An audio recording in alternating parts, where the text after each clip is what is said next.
اور ریڈ سی کے اندر حوثی موومنٹ نے ان ترکی کے جہازوں کو اٹیک کیا، جو جہاز جو ہے وہ اسرائیل کے لیے ڈائریکٹ رسد اور چیزیں لے کے جا رہے تھے. تو انفارچونیٹلی جو ترکی کی ظاہری اپیرنس لینگویج رہی ہے وہ تو فلسطین کی حمایت میں رہی ہے، لیکن عملی طور پہ ترکی نے جو سٹیپ اٹھائے ہیں وہ اسرائیل کی حمایت میں گئے ہیں. اور پھر ابھی یہ والا جو سٹیپ ہے بہت زیادہ اسٹانشنگ ہے، کیونکہ یہ اسرائیل کو بہت بڑی بیک اینڈ سپورٹ دینے کے لیے ہے، جس کے نتیجے میں جو مزاحمت کی عقب ہے وہ ظاہر کمزور ہوگا. جو وہ چاہتے ہیں کر نہیں سکیں گے، لیکن جو چاہتے ہیں جو آن دا گراؤنڈ ان کی ایفرٹ ہے.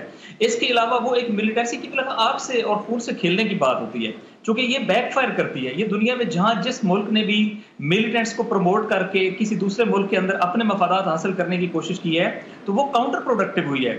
دیکھیں اسی جگہ پہلے تعلقات منقطع کیے سعودی عرب نے، آج نارملائز کیے سیریا کے ساتھ، یو اے ای نے منقطع کیے نارملائز کیے، اسی طریقے سے مصر نے منقطع کیے نارملائز کیے، انہوں نے ان کو جو ہے وہ عرب لیگ سے نکالا نارملائز کیا. اس کا مطلب ہے انہوں نے دیکھا کہ بالآخر چیزیں یہ ٹھیک نہیں تھی اور یہ غلطیاں تھیں، انہوں نے اپنی غلطیوں سے رجوع کیا ہے. میں سمجھتا ہوں ترکی جو ہے اس وقت ایک بہت نیگیٹو رول پلے کر رہا ہے، اور ایک امکان ہے چونکہ ایک ڈائلاگ کا سلسلہ شروع ہوا ہے، اس میں رشیا انوالو ہے، رشیا ڈائریکٹلی جو ہے وہ سیریا کے اندر بوٹ آن گراؤنڈ رکھتا ہے، تو اس کی وجہ سے امکان ہے کہ کچھ ڈائلاگ کے ذریعے سے چیزیں بھی بہتر ہوں. لیکن میں سمجھتا ہوں کہ وہ جو ایک گیپ کریٹ ہوا تھا، چونکہ ریزسٹنس کے سارے لوگ بالخصوص جو سیرین افواج ہیں وہ اسرائیل فرنٹ کے اوپر انگیج ہو گئی تھی، اور پیچھے سے ان کا یہ فرنٹ جو ہے کافی ویک ہو گیا تھا. دمشق اور وہ ساری چیزیں آپ کو پتہ ہے کہ اسرائیل کی روزانہ کی بمبارمنٹ تھی، تو یہ جب ادھر انگیج ہوئے تو یہ اس فرنٹ جو ہے ویک ہو گیا، اور ان کو ظاہر ہے ترکش سپورٹ ملی، اور انہوں نے پھر ایک پورے ریجن کے اندر جو ہے وہ ڈی اسٹیبلائزیشن کریٹ کیا. اب اس سے عراق کو بھی مسئلہ ہے، چونکہ یہ داعشی عناصر ہیں، اور یہ جو جولانی ہے یہ داعش کا نمبر 2 رہ چکا ہے. تو ظاہر ہے کہ نام تبدیل ہو رہے ہیں، جھنڈے تبدیل ہو رہے ہیں، ان کی آئیڈیالوجی، ان کا ویژن یہ سیم ہے. تو یہ پورے ریجن کے لیے خطرہ ہے.